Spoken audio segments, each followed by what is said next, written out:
Show up to exclusive places and ask your friends to take you to other exclusive places that you don't have access to. Don't let ego get in your way.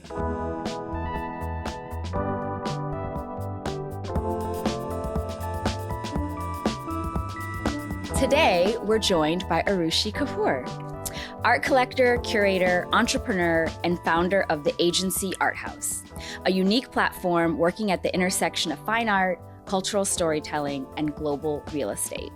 With a background that spans curating immersive exhibitions, championing emerging artists, and advising collectors across continents, Arushi is reshaping how we engage with art, merging history, identity, and commerce in truly innovative ways. Welcome, Arushi. Thank you for having me. I'm so happy to be with you, and we always see each other at stuff, but I'm happy to do a deep dive. I'm happy to have this sit down, and I'm always happy to see you. Amazing, amazing. Okay, so I thought we would start with an interesting conversation we had when we first met. So we met through LACMA's Future Arts Collective, Yes. which is a really great, how would you describe it, developmental organization. It's a committee in LACMA that introduces young collectors to a bunch of top artists, artist studios, and programming within LACMA that's relevant to them, essentially. Yeah, exactly. Also good for networking Yes. within like-minded communities. Totally. So we met there, and then we kind of hit it off. We had lunch at Noya House, and I told you kind of an interesting story about an experience that my husband and I had in LA, which was that someone tried to sell us fake art. And you came back, and I always was struck by this. You came back and basically said with a lot of confidence, you have to be careful in LA. You know, people will pretend they have stuff they don't have. You just have to be like sort of watchful. And I remember like leaving that lunch, and it kind of really struck me. And I was like, oh, Arushi is someone who is kind of unafraid and confident and will tell you like the lay of the land. So it just kind of stuck with me. So I kind of wanted to start there and ask you sort of how you came to know that or feel comfortable enough to talk about it.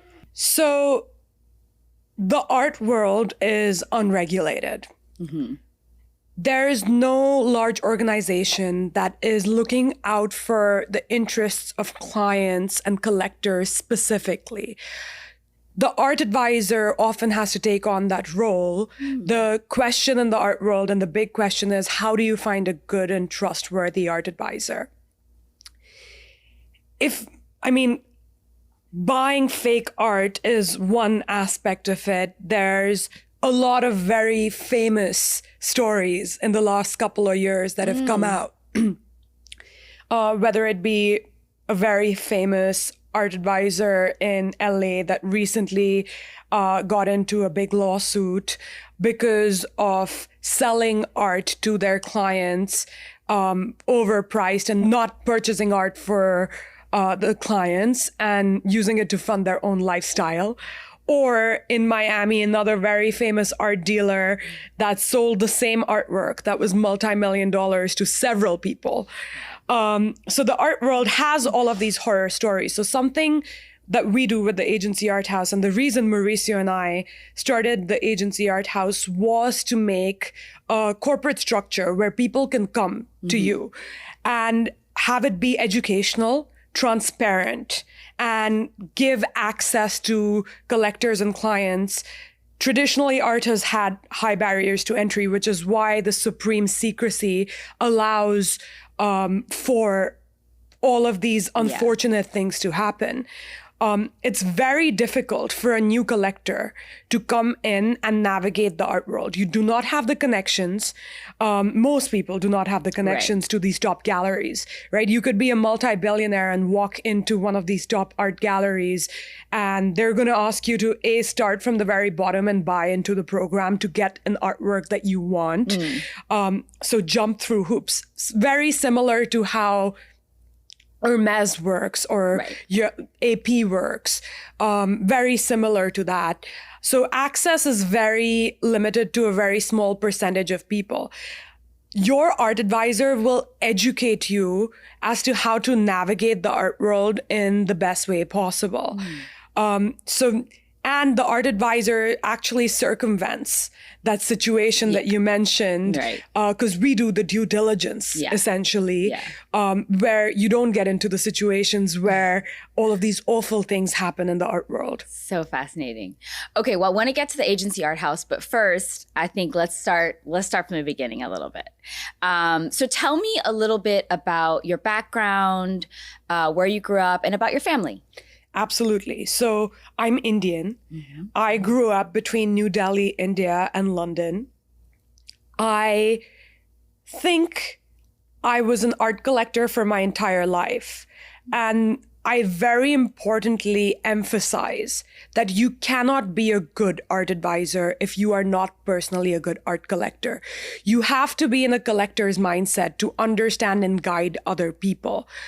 So I started off collecting art very young. I've been going to Art Basel, Switzerland since I was a toddler. My parents were collectors. My mom is a very passionate supporter of artists and has always been. So I was very lucky to be surrounded by the top contemporary artists of India. So I got into the art world partially because of passion, partially because that's what was available to me. And I was given an opportunity that I took it.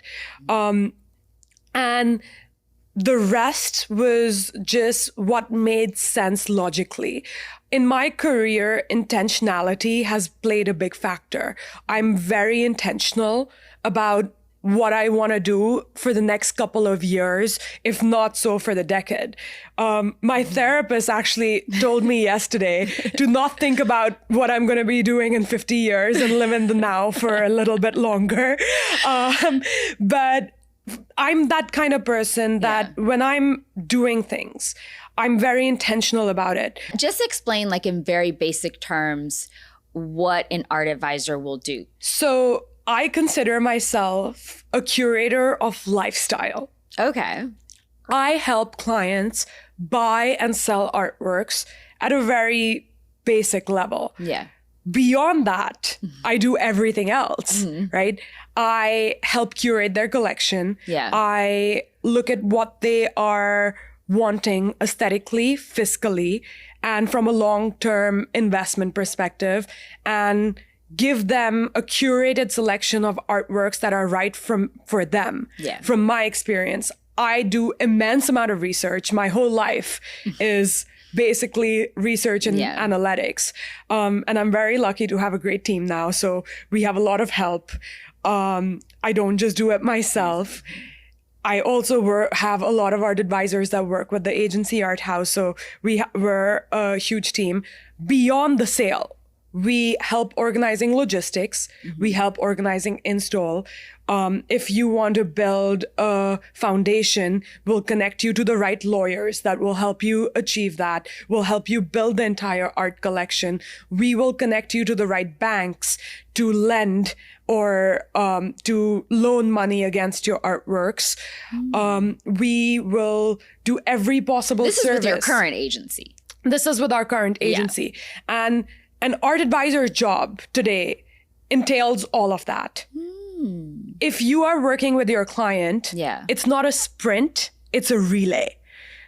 You're working with them for the foreseeable future, probably at least 7 years, up to a lifetime. So if your art advisor is looking at an artwork purchase singularly, I would urge you to ask them to look at it as a collection in a holistic setting and a holistic point of view. Again, it doesn't have to be us. If you are jumping into the art world, start talking to multiple art advisors. A really good way I explain to my client is, or a good way I tell my clients to look at this as like, you're not going to take the first therapist that comes your way. You're going to probably try a couple of therapists and see who works best with you. I think very similar to art advisors, you got to work with and talk to a couple of people and see who's most most suited to what your needs are. Yeah. An art advisor that's advising you on emerging artists is very different than an art advisor that's advising you on artworks that are $10 million plus. Right. Again, at the agency Art House, because we have a large team, we have people at all different categories that we connect you to. And in case you don't like one, we connect you to a different one. How long did you run the gallery, and what was that experience like? The gallery ran for about 5 years. Going back to intentionality, I wanted to focus on the art advisory side a lot more because that's what I was most interested in building. Yeah. The gallery did what it needed to do for me. It taught me a lot about artists, about picking artwork, about curating things, about general business principles. I went to USC, to Marshall School of Business. So it gave me a great opportunity to use that practically. Yeah. I learned a lot of other things that you don't learn in business school. Everything from working with accountants to taxes to all of the fun things. And then when I started feeling like it had done what it needed to do for me, I started focusing on just the art advisory. And when I met you, you were doing that. Yes. Yeah. When you met me, I was already doing that. Yeah. Yes. Yeah. So when did you start the gallery? So you came to USC. Yes. I came to USC in 2014. I actually worked with a couple of art galleries here in LA to get some background. Prior to that, I worked with some auction houses. I did a lot of cataloging, some client-facing private sales. Yeah. And then after that, I started the art gallery. I was in my late sophomore year. I was already advising some very well-known people. And honestly, my career started word of mouth. I was being recommended just because of my style of talking, education. I've always wanted to tell people what I know. Yeah. And people respond to that very well. Yeah. So the art gallery just was the next step. I wanted to get more deep dive into it. And it was very intentional. I wanted to learn because prior to that, I was very much so just client facing. So I wanted to learn how artists treat their artworks, which is very different from how galleries treat their artists' works, right? For artists, it's partially business, but it's mostly their baby. So they have a lot more emotional connection to their art. So working in the gallery and running the gallery, I got to connect with a lot of artists at the ground level, right? Today, I also get to connect with these artists, but most of the artists that I deal with are on the multi-million-dollar blue chip level. So it's a very different way of thinking. Yeah. But if I hadn't seen the back end of that, I would have not known the psyche of an artist behind it. But starting your gallery, because obviously this show is about funding your creative life, connecting resources, giving people a sense of how to access these things, right? So for you, you obviously grew up with in India, your mom was a gallery director? Was she a curator? My mom was a patron and an art collector. Okay. Yeah. But you came by it naturally. I came by it very naturally. Yeah. But something that's very interesting is that I self-funded the business from the very beginning. I was going to ask you, how did you fund the gallery? So before I started the gallery, I was actually working in the arts for almost 5 years. Oh, okay. So I had, again, intentionality is very important. Yeah. And I had time on my side. I was very young. Yeah. Of course, when you're younger, your parents often are able to support you like my parents were. Yeah. So all of the money that I was making could have gone into my savings.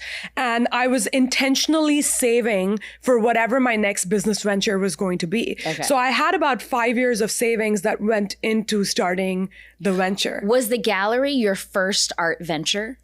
It was my first self-funded art venture, yes. Did you have an art venture before that wasn't self-funded? No. But I was getting paid for all of the jobs that I was doing, right? So it wasn't specifically a venture because I was working for other people. Yes. So it was my first venture in general. Okay. Yeah. So gallery to art advisory, you studied finance, but you didn't study art history. No. Do you think it makes a difference? Like, how was that in terms of your own experience? Would you say that it was valuable that you had the finance experience? And how did you pick up the art history piece? Absolutely. So finance is just something that you need to know in every business aspect, right? Finance and marketing are two things that go to every venture that you do. I had a more hands-on approach for learning about art. Again, I was indulged in the art world from the very beginning. So I knew a lot more than most people would know from the very get-go. I am a huge advocate for education. I don't think you can ever educate yourself enough. Yeah. If I have time, I'm always looking at videos. I'm always looking at lectures even. I'm looking at different things online where people are talking about how they start their ventures. I like knowing. Yeah. So I think if you are able to study art history, of course, do it. Yeah. If you're able to study finance, of course, do it. You have to pick in terms of studying what you're most interested in. And also, depending on what path you're taking in life, continue reading about it. I mean, you don't necessarily just have to go to college to learn. You can self-learn sitting on YouTube. We have amazing access for our generation. The people in the 60s, 70s, and 80s did not have Google when they have a question. And they definitely did not have ChatGPT. So our life is actually very, very much set up and oriented to learn as much as we can. And I think people should be using those resources. Yeah. You have to pick up the skills somehow, but there's different paths to get there. Yeah, there's different paths, and you have to fail in order to succeed. I think execution is very important, and people are scared to execute and always are stuck. I mentor a lot of people in business.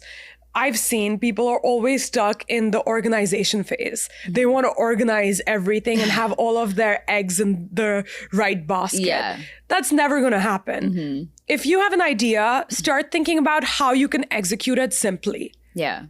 So how do you start an art gallery? If I want to start an art gallery, what are the first few steps for me? You start talking to artists. You pick a space which is conducive to running an art gallery. Yeah. You start programming. I would suggest programming at least for a year to 3 years. And that will come from the artists that you've picked. Go to studio visits. And once you have everything done, find the funding. You could either save and self-fund it, or you could find like-minded people that are interested to become your partners and have the same vision and ask them to put in funding and then start organizing it and have your first show and see how it goes. Once you have your first show, you'll understand a lot of the things that go into it and then build from there. And what about, I guess it's like a chicken and egg thing, developing a client list and having artists that want to come and support you. What do you navigate first? Are you developing relationships with artists? Like, are the artists the key component? You can't have a gallery without artists, right? But you also need people to buy. How do you manage those two? Your clients need to come from your personal network, always.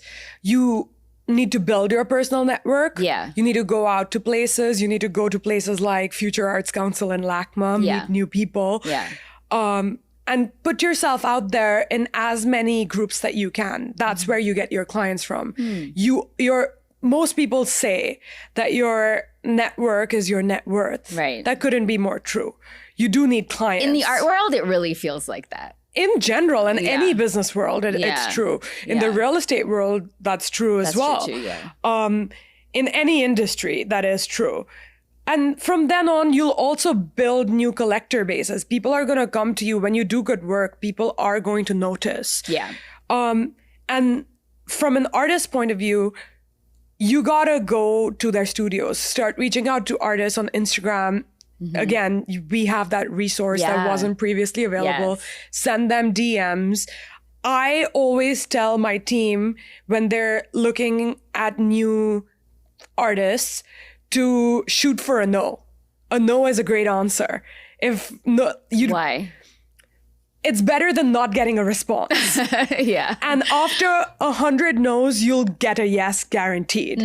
Yeah, I like that. But shoot for a no always. Yeah. It's communication. It's something. Yeah. For example, last year we started the agency Art House with the agency Real Estate, Mauricio Umansky, and myself. Yeah. And I was given a lot of opportunities with many different real estate agencies prior to this to do something very similar. I saw Mauricio on TV one day and I cold called him. And he ended up actually picking up the cold call.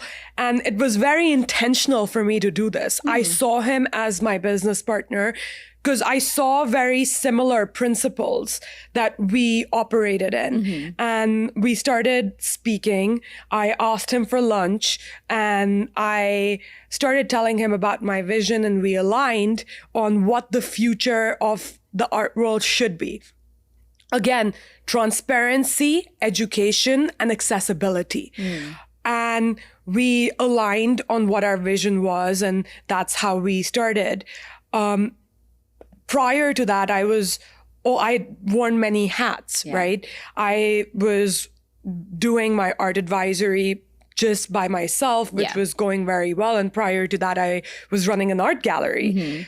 The art gallery was one of the toughest things to run. Really hard, yeah. But it was a fabulous education experience for me. I would have not been where I am without that. You said that you saw your business partner, Mauricio, on TV. Where did you see him? What show?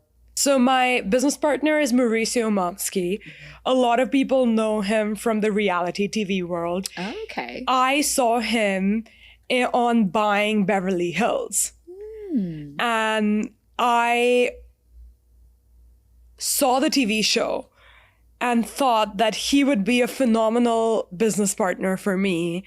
Looking at how he developed that TV show, it was very different than other real estate TV shows that were more focused on drama. The show was more focused on actual real estate for the most part of it. So that's where I saw him. Tell me more about this cold call to Mauricio. To me, art was always like real estate on a wall, right? It's a great alternative asset. A lot of high net worth individuals, if not all, use it to invest because if you look at just from a gains perspective in the last 30 years, art has had unrealistic or phenomenal gains. So for me, art was always an alternative asset, and I always viewed it like that. And when I came to Mauricio, I cold called him. I had this idea of what I wanted the art house to be, and we were calling it the art house initially. And I started talking to Mauricio, and Mauricio is a phenomenal person. He's built the agency ground up. He's very good at marketing. He's very good at educating. And him and I started talking about what this agency art house could be. This was more general conversations about a vision before we decided to jump into this venture together. And I essentially convinced him after a couple of months of talking to him and calling him and meeting him about what this could be. And why this is important, right? It's very important to have a transparent art world. The art world historically has been very secretive and opaque. And I don't think being secretive and opaque in the future is going to be working whatsoever because you have so much information available. You can easily be caught. Again, going to the multi-million-dollar sales and the million-dollar sales, if you are an art advisor that is keeping where the artwork is coming from and where the artwork is going to, the deal is not going to happen. You have to be ultra transparent to have high-level deals happen. And for me, that's worked well. And that's what we try to do with the agency Art House, like the agency, actually. Yeah. So he's receptive to this call. You guys talk, and are you pitching him that? That's your pitch, that basically this is an asset, or is it that it's aesthetically going to be good for clients? Like, what's the thing that really brings him in? Both, right? If we start about how I pitched it, we could be here for months. I mean, it's all of the different aspects of it. The asset class aspect of it. Essentially, a homeowner needs art on their wall. Where they getting these art? How can we help them source it? How can we connect them to the resources that they need?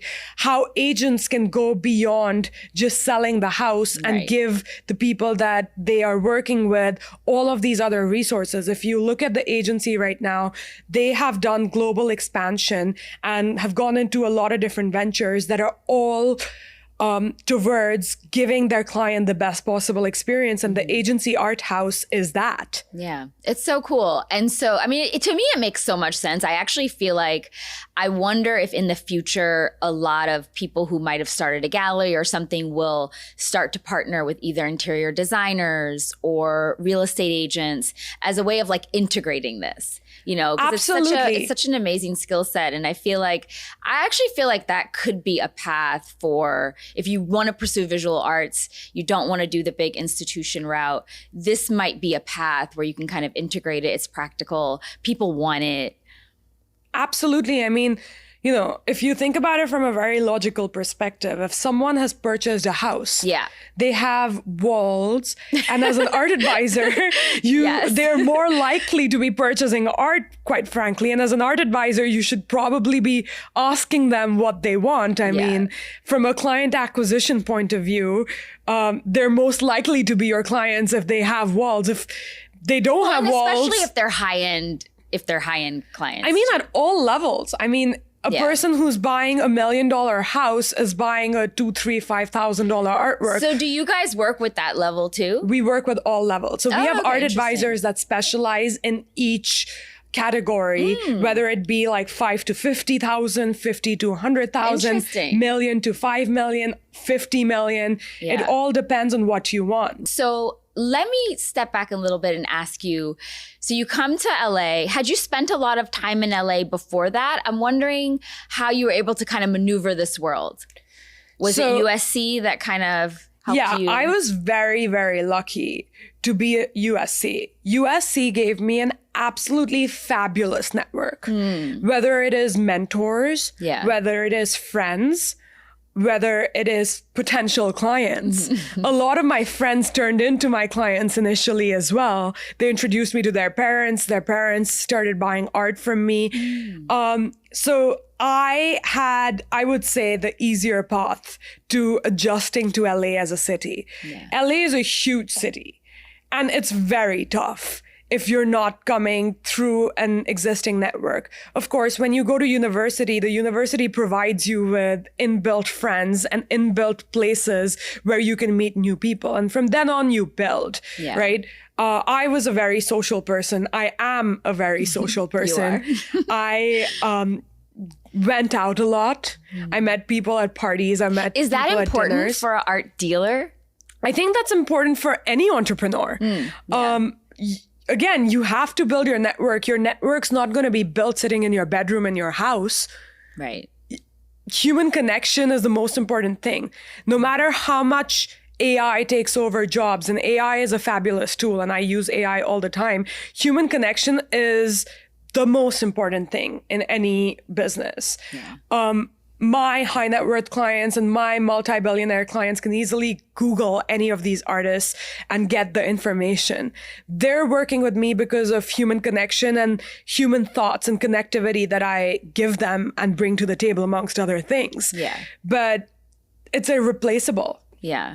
And so after the gallery, you started doing independently. Was that partly because of the expense of maintaining a gallery, or did the venture vibe changed? No, I was an art advisor the entire time I was running the gallery. I would actually say that my art advisory was what was funding the gallery and running the gallery. Very low margins there after all of the expenses. So I think the transition into being just an art advisor was just the next logical step financially. Another thing I would say is, people change. And you as a person in business definitely needs to be very open to changing with the world changing. And you should always evaluate things that are going obsolete in your life. If something is not giving you the return that you want in the future, or you're projecting that this might not give you the return that you want in your future financially, you need to be open to pivoting and putting your time towards what is going to be achieving your goals essentially. Yeah. And so when you transition to the art advisory, you're no longer doing those programmatic aspects, right? You're not putting on exhibitions, and you can focus solely on selling art. Basically. Absolutely. Again, I'm a very social person, so I do a lot of events. So I was still doing a lot of events, dinners, 10, 20 people dinners, sit-down dinners with my clients, private walkthroughs at galleries. We still do that at the Agency Art House, right? Yeah. At the Agency Art House, we have phenomenal programming. We give people all of these experiences of art at luxury properties, of private walkthroughs at galleries, of private walkthroughs of museums, a night at the museum. Essentially things that are so unique that you don't even get being in a lot of these networking groups, right? A part of how I want to educate my clientele is by giving them experiences that they can't get anywhere else. So I take them for installations of shows of the top galleries instead of the opening nights. So it's very different for them. It's very unique. They're getting a one-on-one in-person experience that they can't get with any other art advisor. Did you offer those kind of things before, or with this venture, this kind of a new holistic thing? Over time, my access became a lot more strong and bigger as my sales increased. Right. So and as my network increased, the longer I knew people, the easier it was to ask these things that are very unusual asks. So of course, through time, I was able to rally my resources to make these experiences more unique. I, of course, didn't start off with these unique experiences. I started off small. Again, going back to execution, right?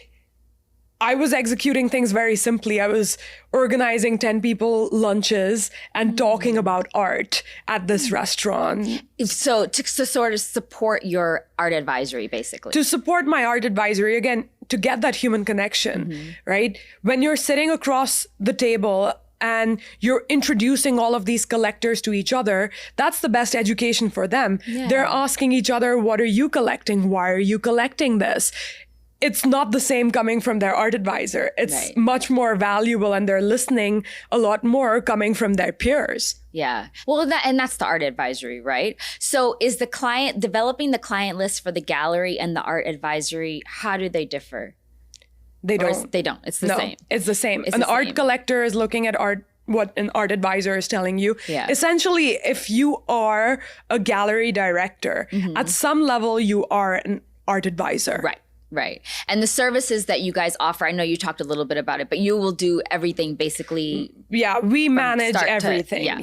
We are a full service art advisory, and we do our best to give you everything that you want. I mean, for me, my clients call me to bitch about their significant other, to discuss what their parents' future is going to be like, and what they want to provide for their parents, what their future looks like in terms of purchasing assets, what they think I should be doing, looking at all of my ventures. I curate their lifestyle. They ask me where to go to party, They ask me where to go to vacation. They ask me all of these fun questions. I mean, I'm in a very unique luxury position and a very unique luxury lifestyle that I'm so lucky to be in. And I have a lot of information that other people want to know. And let's talk a little bit about access. Specifically in the art world, right? You talk about selling and buying blue chip pieces, right? What does that mean for listeners, and how do you get that kind of access? So blue chip artworks are very similar to blue chip stocks. These are artworks where the artists have had some trajectory, probably some traction from museums and institutions. A lot of the time, there is an active secondary market. An active secondary market means that you could go sell these artworks at an auction. You can take it to a gallery and sell it privately. There's an active demand in resale, essentially. So blue chip artists and artworks are artworks that will hold value or could go up or down in value, just like real estate does. Yeah. And how do you get the access? To get the access, most of the time you need to buy into programs. Okay. If you want to get a large basquiat from a well-known gallery, you probably need to start with buying a lot of younger artists that you might or might not be interested in purchasing. The easiest way to get access is get a good art advisor that already has access, that can leverage their own personal sales and relationships to circumvent you getting all of the pieces that you don't want to get and get you the artwork that you do want to get. Yeah. Interesting. And I remember that Yoel and I came to, I think, was it the launch or one of your events? Gorgeous home. And the art was really, really incredible. I know you curated it. So how was that process? Obviously, is that more like a staging? Like, I don't think anyone had bought that yet, but the work was really beautiful. Tell me about that. So actually, that was also part of our beta testing of the agency art house staging that we are officially going to launch later this month. Yay. So by the time this podcast airs, the agency art house staging would be live. Okay. And we go into luxury houses. Most staging companies don't use artworks that are expensive or even $10,000 to $30,000 or above. Yeah. Or they don't have any direct connectivity to the artists that are selling these artworks. What we do is we work with all different types of galleries, all different types of advisors, all different types of curators, and at these luxury homes curate a selection of artworks by these emerging artists that look phenomenal, that go with the house, that have a story. Yeah. And you're genuinely supporting the art world with it from the very crux of it. So that was actually part of us testing the agency art house staging. A lot of the times, there's a lot of potential for cross-marketing, not only with the agency art house, but the artists are marketing these houses as well. Yeah. So you get a lot more eyes on it. Yeah. The house itself looks great. In terms of price points, we're happy to, and we're very flexible. We're happy to work with all different types of price points of houses and what they need and get them artworks that fit perfectly there.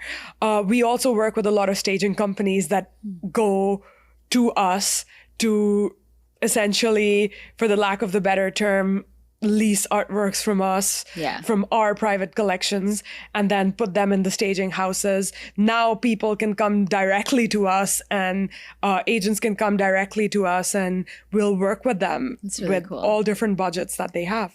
That's really cool. And so that house, for example, did that represent a range of artworks in terms of price? Yes. Yeah. Yes, it did. It's really well done. Yes. For most of the art staging, we try to keep it in an emerging range. Okay. Because we want to support the emerging artists. Yeah. A lot of these emerging artists in the future will become artists that become investable.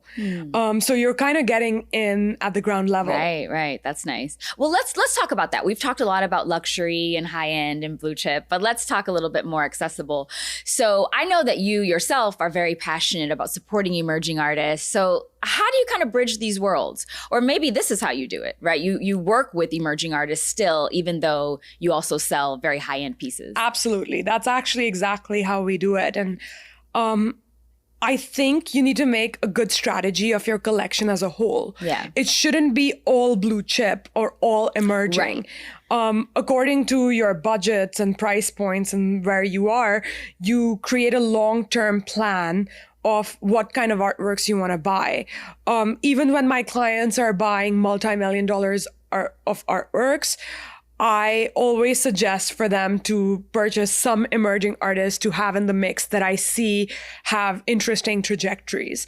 On the flip side of it, even the top art galleries have artworks at all different price points, surprisingly. They're not marketing it because they want to be known as luxury, luxury asset serving galleries.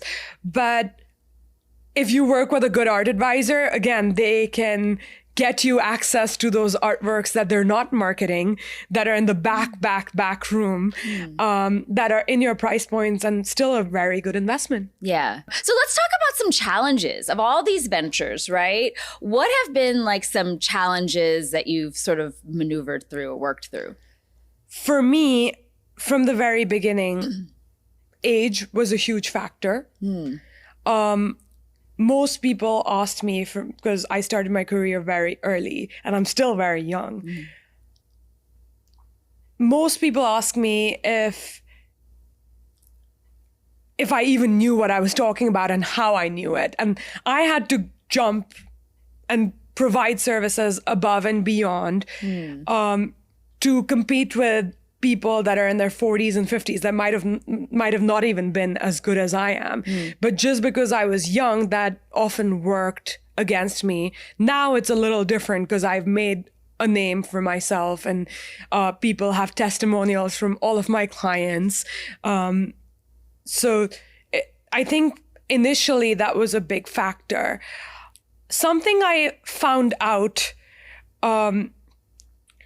from a business perspective was I had a business manager, family member who was taking care of all of my finances, and he stole a lot of my money. And I learned that lesson very early on to be very fiscally responsible with everything that you're doing and making, and do a lot more due diligence, do a lot more, don't blindly trust people even if they are a family member. I don't talk to them anymore, but that was something that I learned. When was that? Couple of years ago, quite around the time that I was closing up the gallery around that time. And I was lucky that it happened early on in my career, I would say. It was a very tough time. I had to deal with lawyers, police complaints, all of the fun things. But it was a learning experience I'm happy I got it over with early on in my career before I started jumping into larger deals and doing a lot better. And I think that was definitely something I learned and I keep very close to my heart. As a woman, fiscally take care of yourself and know where you're spending money. One of my clients recently told me that every week or so, look at your accounts and mentally know where your balance sheet is at. And I definitely started doing that afterwards. Definitely for that family member who was male, there was a little bit of a male chauvinism that was there, where they thought that they could do it and get away with it. Complicated family dynamics now with that, but of course, huge learning lesson. Yeah. And in terms of navigating the art world, right? You've obviously done this. You said that being young was sort of a challenge, less so now. What about in terms of let's say race or background? Like, is it, obviously there was a time when people thought of like true art dealing at the highest level as the domain of white men primarily. That's true. Do you think it's still true? I don't think it's still true. Yeah. I think we're seeing a lot more females and females of color come into the art world. Yeah. Is it easy? No. No. Is anything in life that's worth getting easy? No. Right. We are going into a future where people of color are getting support from other people of color. And in my life, in the art world, I have had phenomenal friends and support. Not just my personal friends. These are friends that came from my career in the art world. Through every failure and pitfall, these people have come through for me time and time again. Just like my personal friends have, just like my family has. Yeah. And I think that's something that people often ignore. Your work friends and your work network is also immensely important. And how they support you and how you support them is what is going to be building long-term relationships that's also going to give you great financial returns. So would you describe those as mentors or kind of peers? Peers. Peers. I have separate mentors, and I've always had mentors in my life. I cannot stress the importance of mentors enough. Mentors help you structure what you want to do in the next 3 to 5 years up to long term. And when they're helping me do that, that helps me focus on execution in the now. So you go to them with actual career questions and challenges? All the time. I go to them with the stupidest questions and they're happy to humor me and answer me. And they're happy to tell me that you're not being practical. And you have to take everything that your mentors are saying with a grain of salt, but also seriously. Yeah. I have over the years gone from being the worst at taking criticism to being very, very open to taking criticism at all different points of time. It doesn't affect me anymore. Arushi at 18, that had started her career a couple of years before that, would have been very annoyed and would have probably thought that she knew a lot. Yeah.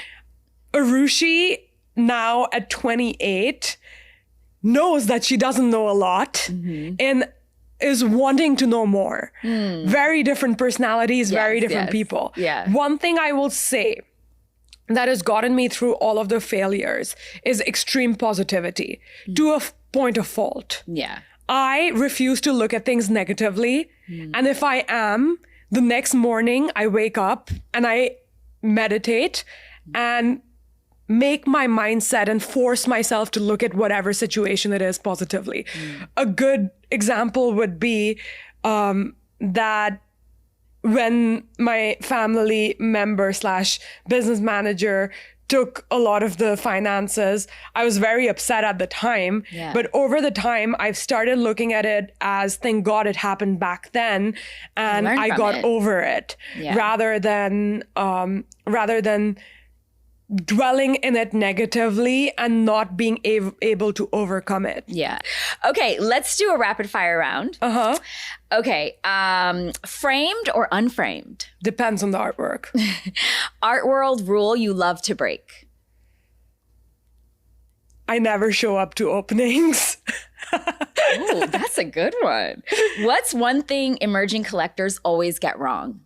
They think they can walk into the gallery and negotiate the best deal themselves. One thing lighting you up creatively right now? Talking to my business partner, he's one of the best motivations.